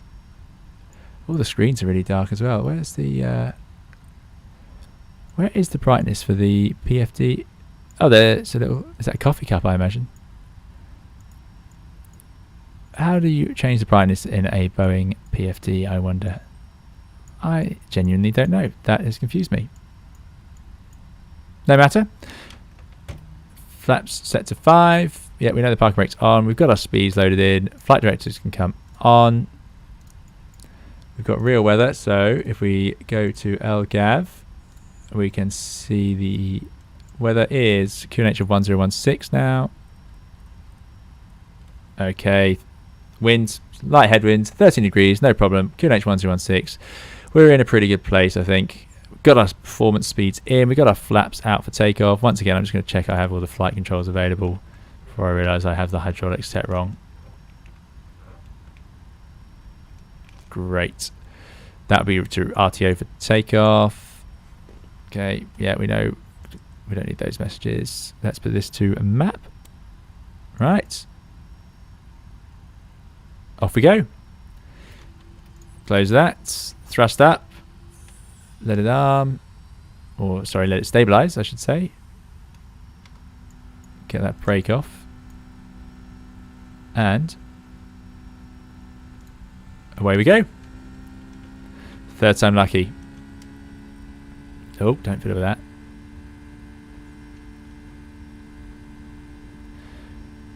Right, forward on the staircase. Speed is alive. As we get to 80 knots, I'm putting that to neutral, which I think is right in the Boeing. Alexander can clarify for us if I've got that wrong. No, it's bright in here.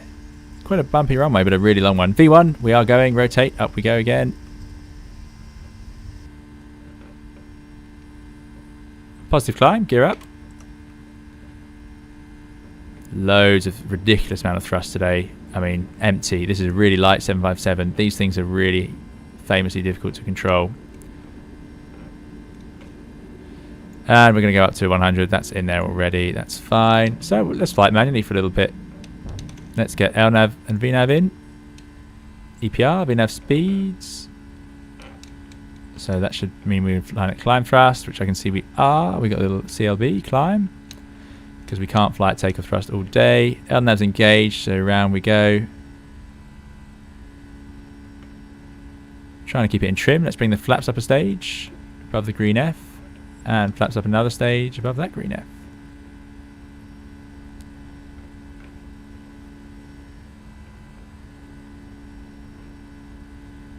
I wonder what route it's taking us on. Oh wow, you can see the reflection of the yoke in the screens. I was correct. There you go, Alex. Thanks, Alexander. Okay, 250 knots. So there we go. Let's try and follow that. We get that right turn in. Oh, God, it's sensitive. Speed, VNAV path. So it's VNAV path, so it looks like it's trying to level off. Not sure why.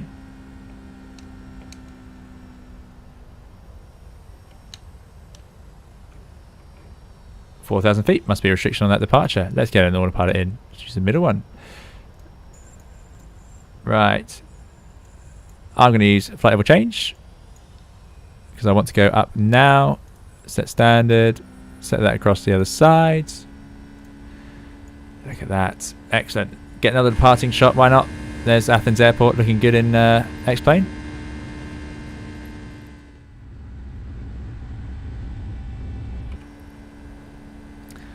Now, I'm not happy with this lighting. This is no good at all. What have I gone wrong?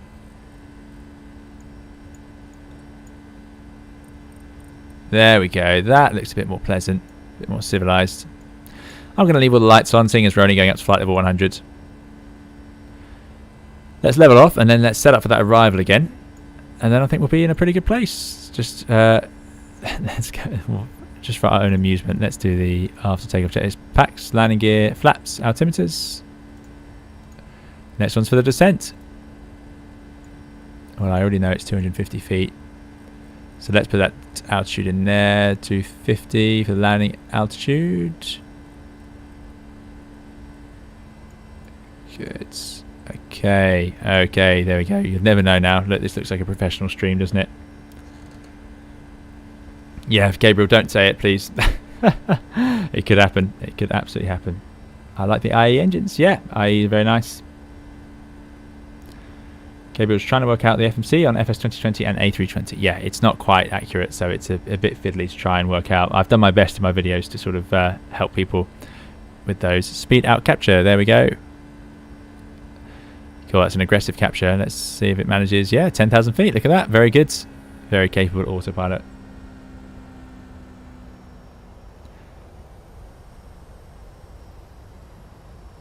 Right, I've missed a whole load of chat. I do apologise, guys. Alexander says, I don't know if you saw a bit further up, but I answered the question about which I prefer to fly Airbus or Boeing. Post it again. I have to say, for comfort in the cockpit, I would say Airbus all the way. However, Boeing is nicer to fly as you feel more in control and it is more manual. However, I love both. There you go. That's a great answer from Alexander. Very diplomatic, but also very, yeah. I haven't flown the 75. I have flown other aircraft, especially ones with yokes like this, and I find the Airbus very comfortable to spend the day in. And that sounds like it's confirmed. So it makes sense that when you're actually hand flying with all these nice big controls, it's quite pleasant.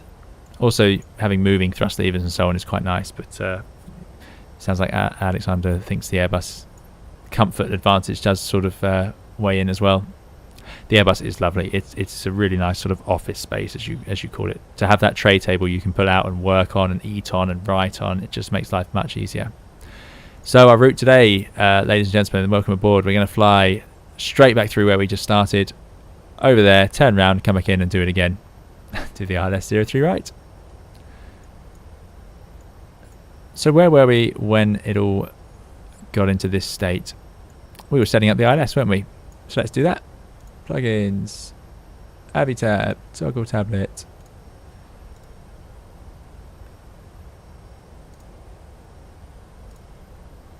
Why do I keep closing the wrong thing? There we go. Anyway, let's go to that. Oh, he's upset. Sir, it is customary to turn on the no smoking sign. Oh, yeah. Yeah, well, fair enough. I can agree with that.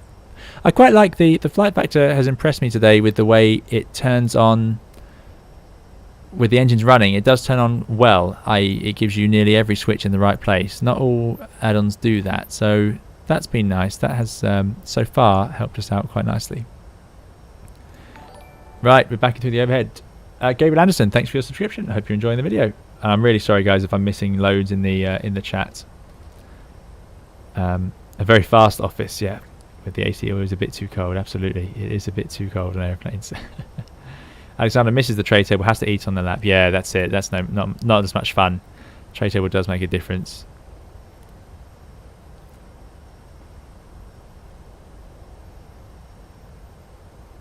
Right. Let's do this. So, QNH 1016. I don't think there's anywhere to enter that in the 757. I suppose. Performance. No, it didn't care there, did it? We did the takeoff, yeah. Approach. Doesn't seem to care. What flap should we do? 25? Massive runway.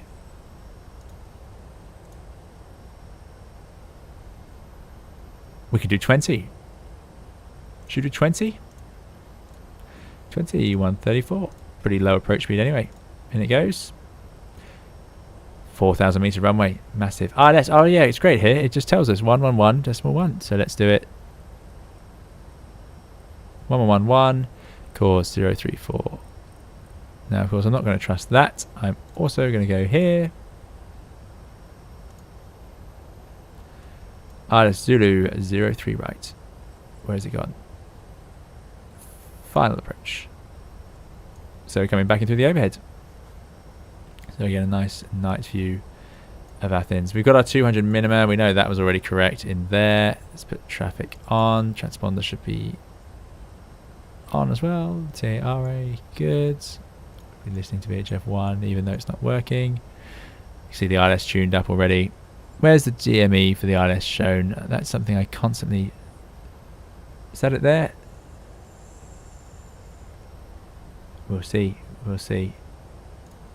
Okay. Please work. Okay. Let's jump outside. Looking good, looking good. And there is the huge Athens, where obviously we spent quite a lot of time in the Microsoft Flight Simulator stream, and the scenery is fantastic. It's beautiful, and we flew around the Acropolis, the Parthenon, and all that stuff. It's great, absolutely love it. Yeah. Where's the airport? Is it beneath us now? I've lost it. There it is. Again, I'll say it again. X-Plane's night lighting is really nice. Really just sort of subtle and understated, but really good. Okay. Okay, so let's think. What else do we need to talk about? I'll just jump into the chat, see what I missed. Jonathan Harding. I'm glad you've been able to enjoy Flight Simulator since the videos. Yeah, really glad. Thanks, Jonathan. Thanks for coming in to say so. Glad you enjoyed it.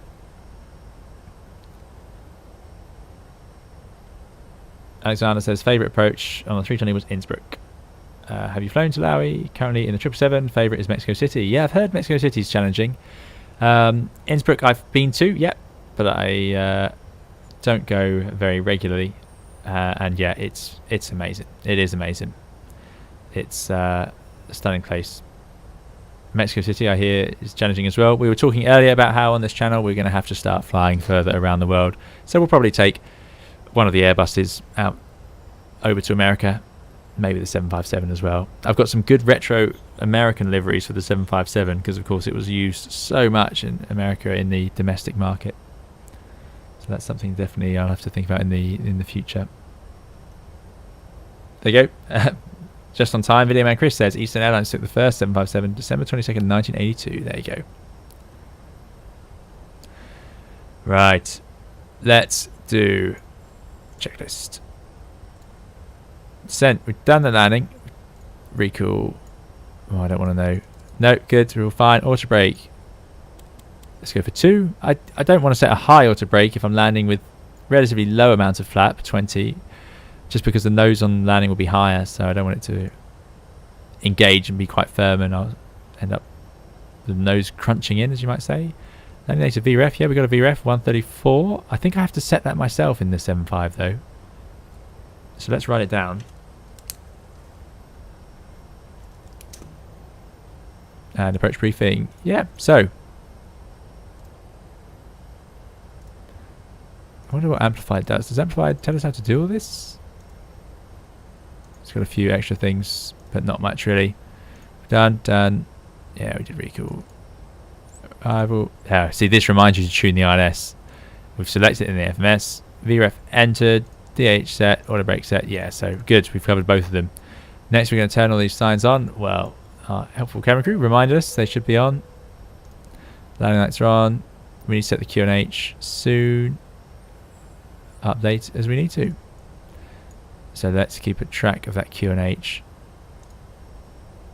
And then I think what we can do is start our descent and get ourselves back in the round. And we'll use some of the techniques I used in my last video about planning descents. Why not? So QNH is 1316. Transition altitude, or I should say the level, I think was flight level 100 on the way in. I did write it down. They were saying transition level 100, which means that you'd be at flight level 100, altitude 9,000 feet. So let's descend to 9,000 feet now. Do that in vertical speed, just a short change. 500 feet per minute. Gives me time to set the QNH, so let's do that. QNH 1016 is on both sides and on our standby altimeter. Good, so we've got the wing lights on, landing lights on. Everyone knows what we're going on. So routing then, we're going to head back round, head in, all over the sea pretty much. The only difference is, not approach. Let's just bring up the arrival plate, Nemes. We are going to route basically via DDM. From DDM, how many miles are we going to have to the airport? We're at 20 miles away. Nope, that's counting down. That's to DDM. Okay, that's not the ILS DME. Maybe that's the ILS DME. One way to check. Let's see where our I found out a great thing in here and I've lost it now. Where was the fix? Okay, it's 25 miles away. We're at 9,000 feet, just over 9,000 feet. Airport's about 250 foot elevation, so we're about 9,250 feet above the airport, so that's fine. So times that by 3, 9, 18, 27. We need 27 miles. We've got about 26. So we could definitely do it. Then we want to add 10 for slowing down, although we're not as fast. We're only at 240 knots at the moment. So actually, we could turn around right now and we would, I think, be absolutely fine. So we're not going to fly all the way out here. Don't worry, guys. We'll get ourselves back in and make the approach a bit quicker.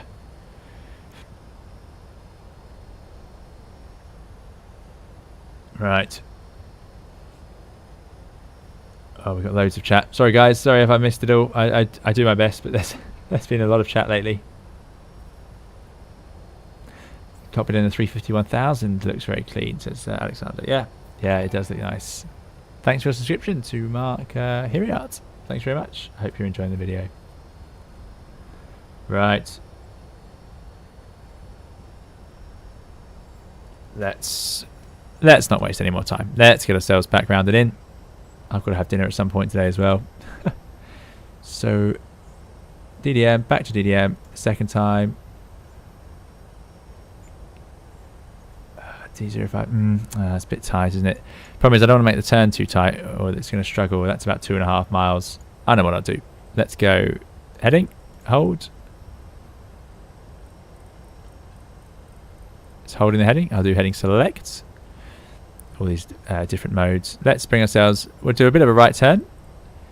And then I'm going to turn the airplane back round, point in towards the 059 mic, and then we'll be good to go, I think, and head in for our arrival. And we'll finally get a landing out of the video. Also give us plenty of room on the height.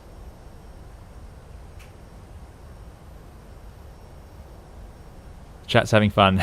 Yeah, lots of cat talk I saw earlier. Can't keep track of it.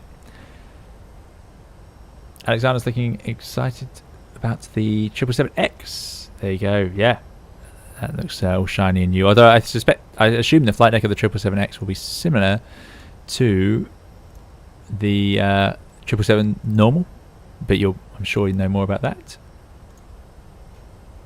Yeah, it's not going to manage that, is it? So let's do heading all the way back round, because the Airbus does that nice thing where it draws the line and follows it, as we saw earlier. This doesn't. But we do need to make this work because we won't have room otherwise.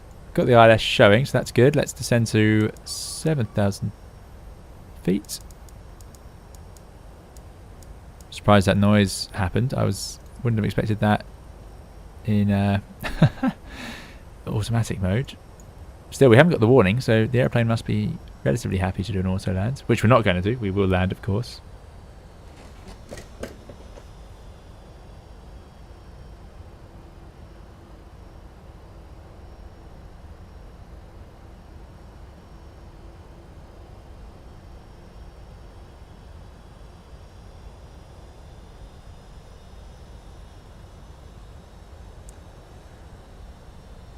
Okay, looking better.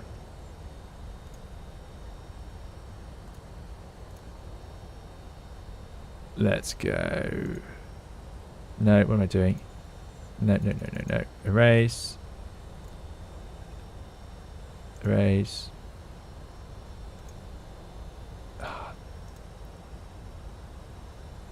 Go. Right, there we go.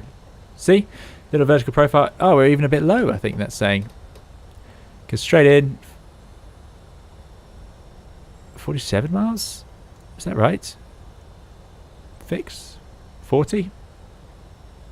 39? So that DME is not based on the ILS DME. So where do I find my ILS DME information? That's what I'd like to know.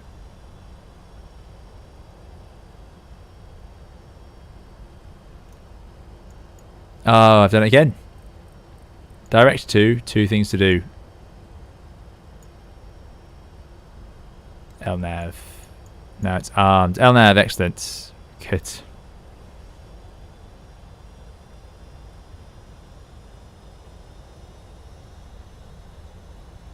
Apparently the 777X will have wider seats for passengers. There you go. I didn't know that. Touchscreens as well. Goodness me. You have to put the EHSI approach mode. Ah, yes, of course. And there's no DME because we're too far out for an ILS DME to show. That's expected, I suppose. Fixed 36 miles. Okay, let's work on this. So 7, we need 21 miles. We got 36, we're absolutely fine. We got the course set. Great. Let's put this, let's allow the other pilot to do our navigating for us. Map. See, it's a team effort this. Thanks very much. Okay, at some point we'll arm the spoilers. We'll do that a bit later, I suppose. I don't think that has to happen now. And we got the auto brake set. Okay, so we did the checklist, did the overhead panel, all looking good. Great. Great, great, great. So, next bit, we're going to start configuring, and then we'll get the gear out.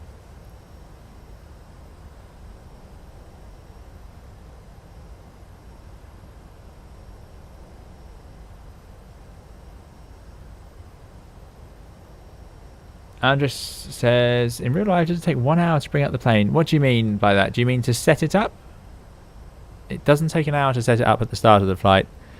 When there's 2 of you and you've got your checklists, it can be done in, yeah, it's about half an hour. Half an hour is comfortably doable.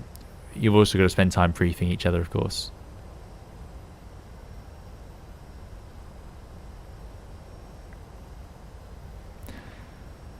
Okay, right. So this side will have a little VDEV profile. That wants us to descend. Seems reasonable. 29 miles. Yeah, so we wanted 21 plus a little bit to slow down. Will VNAV work? Check out target. Let's put in the platform altitude. Here we go. Look, we can get some more screens up. It's good value. 3,200 feet over the sea. That's safe. And that's not quite how it works, actually. In theory, we should probably only be down at 032, 024. Yeah, 4,500 is the MSA here. Let's start with that. And it will descend down for us. DME will show up as we get a bit closer. Although, why it's 4,500, I'm not sure. Because, I mean, we're 26 miles away and it's just water. But it'll be one of these obstacles, or maybe an obstacle on this island here.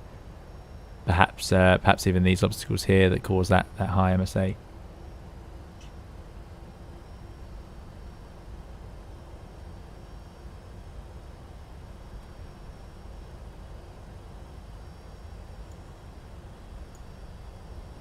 Good. 032. I said, yeah, okay. 032 on the chart. The database says 4, but we know this is out of date, so I'll just try 2. I should have checked when we took off what it was saying. Favorite instrument in the 7.5, definitely this one. Look at that, glowing away, little liquid crystal display. Backup engine display in case these screens fail for any reason. This was the first generation glass cockpit. You know, there wasn't anything like it before, so they were a bit nervous of having screens display all the information. So you have more backups than some of the more modern aircraft that you can just put these screens wherever you want, because you can swap them over. I can duplicate that screen down here if the top one breaks, so on. And the Airbus does similar things. Okay, how's our route doing? Good. Gonna turn left soon. And head in towards our approach. 20 miles out. 5, so we need 15 miles. So yeah, we're slightly below profile. That's looking great. I wonder when it will slow down. I don't know if this is like using managed speed in the Airbus. Is this a Boeing thing to do? We'll find out.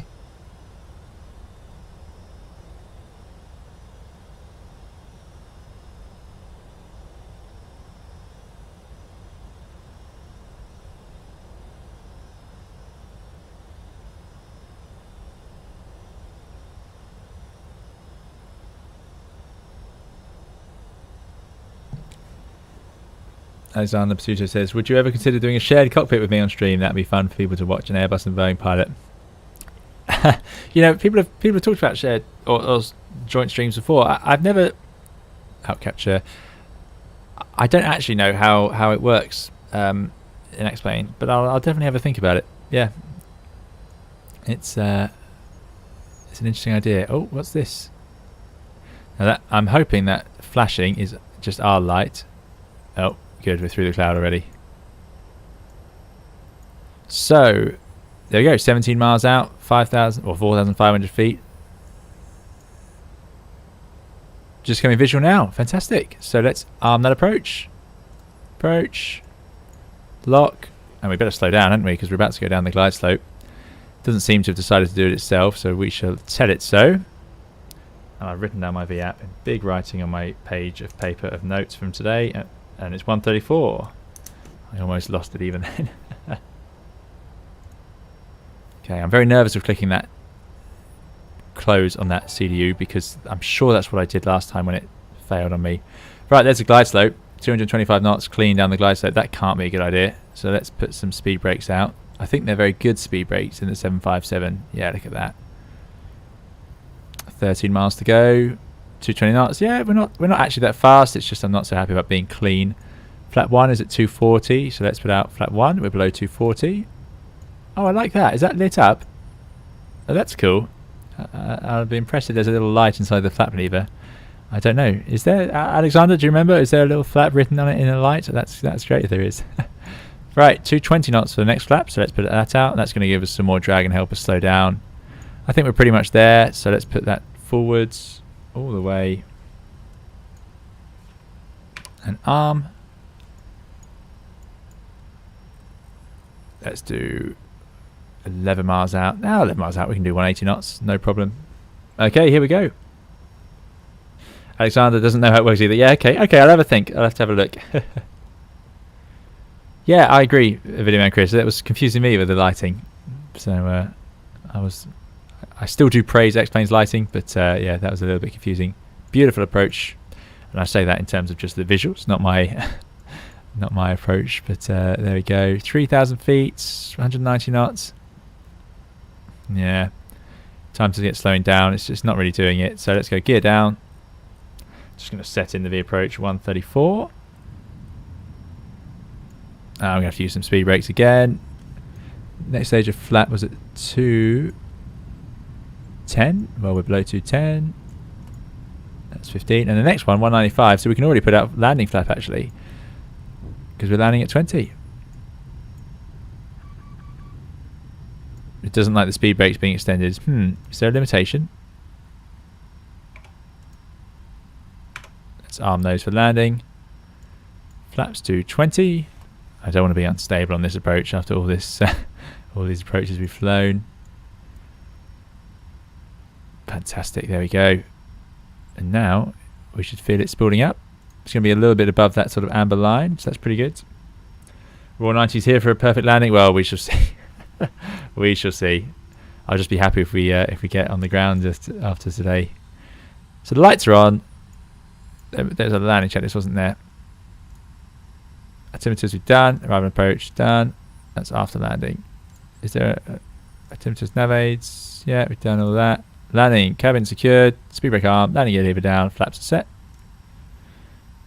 Okay, right. No more excuses. Time to just do it. Let's have a little check at 1,000 feet that we are stable, which we are. Got our landing flap out. We have got the gear down, and we're on our approach speed on the glide slope. Good stuff. Oh, it's just a reflection on the type of imprint. There we go, Alex. Ah, that's a shame. I was really hoping they'd put a little light in there. I thought that would be cool. Okay, second radio altimeter call out. That does happen sometimes because obviously the radio altimeter that makes that call out just looks at the ground beneath you. It doesn't account for anything else. So as the ground goes up and down, it can sometimes think you're closer. There's our third one. 3 1,000 call outs. Ah, we've passed the excuse threshold, Video Man Chris. You're right. Oh no, I had loads of excuses ready for the arrival, and now I'm making excuses about the excuses. That's okay. Right, we got a PFD up here. Time to take out the autopilot. Let's see if I can remember. And we want 49.4% on the N1. So let's do the auto thrust first, which is a separate thing. And I've written this down somewhere. Thrust reverser is options, so it's going to be share, and I want 49.2. There we go. That's the auto thrust off. Bit more. Get slow. Okay, and let's do autopilot off. 500. That's it. Now I'm not touching anything. It should have been trimmed. Take it power back a little bit. If I add power now, the plane, yeah, see, just even that 2% N1 and we've just gone high straight away. Get that thrust back down. Back on the glide slope, back to where it was, 49.2. Guys, try not to overcorrect things here. A little bit high again. You take the power off and the nose drops. All unlike the Airbus. 50, Oh, sinking a bit. 30, 20, 10. Idle the thrust levers, hold it there. Settle. There it was. Right, reverse is out. Auto brake should be engaging. Let's use a lot of reverse. If you're really heavy and you've got a really long runway, at night you typically don't, but we're getting claps. There we go. Bring that reverse to idle now. Yeah, maximum reverse without using any brakes actually works quite well because it takes all the strain on the engines and the aerodynamics slowing down. However, you burn a lot of fuel, it's a lot of noise. It's something we do very rarely, just if you're sort of brake temperature limited. And we've made it. 92 feet per minute, video man Chris says. Excellent. That seems to be all right. Fantastic. My goodness, what a flight it's been. And here we are. Thank you very much for coming along on the flight. Let's get ourselves off the runway. We'll go and park up. Do I need to get rid of the reverse thrust here? Yeah, I do. Right, let's do that. There we go. And we'll go get ourselves to parking. Well, thank you guys for sticking with it. 195 of you still here, or even 200. So thank you very much. I know it's been a wobbly stream. We've swapped streams. We've got 2 videos up on the channel now. So thank you all for taking the time to put up with that. I'm going to try and do some investigating to figure out what on earth happened. Oh, that's a bit fast. 22 knots around the turn will not go down well with people sitting at the back of the airplane. But yeah, right, let's figure out some Boeing-y after landing sort of things. I don't really know where I'm going. Let's just pick somewhere. Let's make a hard left, head down to the terminal. Now, those runway turn-off lights. There you go, that's better. We can actually see some things now.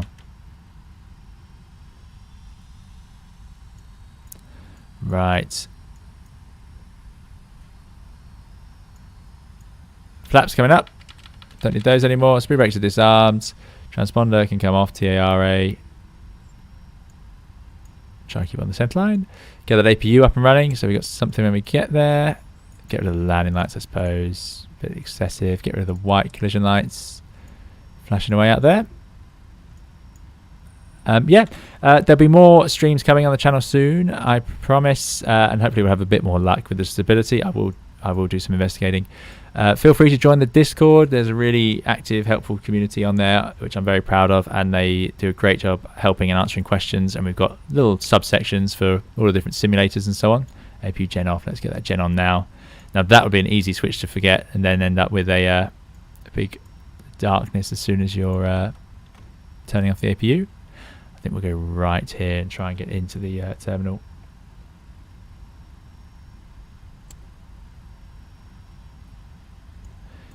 And I think we have an after landing checklist.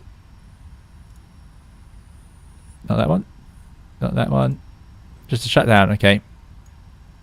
There wasn't amplified. APU, start, electrical power, exterior lights, flat lever, transponder. Yeah, we've done all of those. Okay, let's go and take ourselves in here to park. I do like the Boeing at night. I really like the different colours. I like the fact you've got one sort of light up here, one down here. The Airbus at night doesn't have quite such a fancy system for the FCU, as it's called in the Airbus, or MCP in the Boeing. Look, we can go straight into the terminal here. Easy. Fantastic. And then we will do a replay.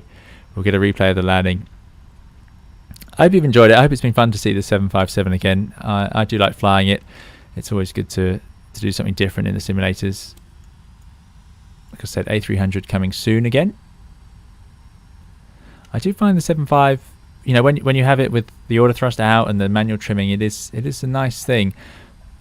But amazing that even changing the N1 by a couple of percent and you felt it. The plane went out of trim straight away, as it would. You know, laws of physics, I suppose. And yeah, join the Discord if you'd like to be a part of that. It's yeah, like I say, full of really, really helpful people. Right, lots of jet bridges here. Let's get ourselves parked. We'll go one along. There we go. God, the brakes are really, really aggressive in this one compared to the Toliss. Toliss, you can set the brakes quite well. I'm sure it's a setting I've missed.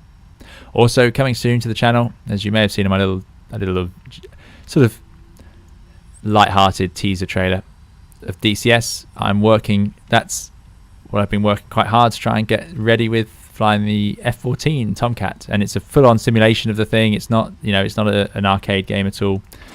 It's the real deal, as it were. Every switch works, every system's modelled. So I'm going to be trying to embarrass myself on an aircraft carrier or something similar very soon, if I can get that to work well enough on my computer without any risk of stabilization issues. Right, AP is available. Engines going off. Once those M1s pull down a bit, we'll get that beacon off. Seems right. Okay, here we are. Thanks very much. I hope you enjoyed the flight to Athens, or the 3 flights to Athens and the 2 streams. So we've got a good value out of the stream tonight. Let's go and do a replay. Zoom it back. So there we go. Final approach. Yeah, love the 757. It just looks great. I don't know if that flap setting, flap 20, less flaps, but it seemed to feel fine. Let's go for a runway view. It's gone for the wrong runway.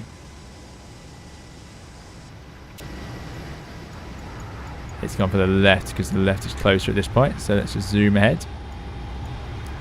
Yeah, no, it's a flap setting seems absolutely fine. I'll probably use 20 again. External runway. There we go. Right, let's get ourselves back.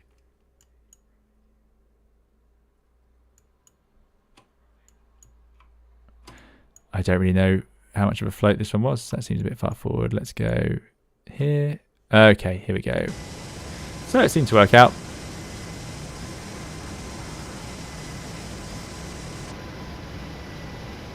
Looks really slow from this angle.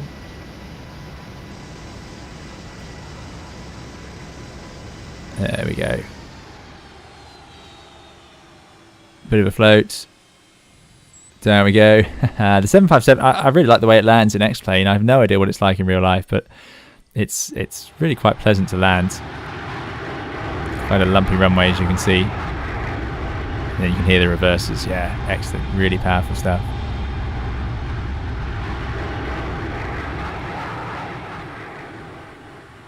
Right. Excellent. So, time to say goodbye. Let's jump into the... Let's have one of the passenger views, as is tradition. Yeah, thank you very much, guys. Thank you all for putting up with it. I know it's been a bit of a hassle tonight, but there'll be more streams coming soon, as well as more videos coming to the channel when I get the chance. So, thank you very much. Have a great evening. Thanks for all your support, all your donations, and the moderators for coming along and taking the time to moderate. And everyone for just watching and joining in. I hope you have a great evening. Keep safe and well, and we'll see you again in another stream soon. Thank you. Bye-bye.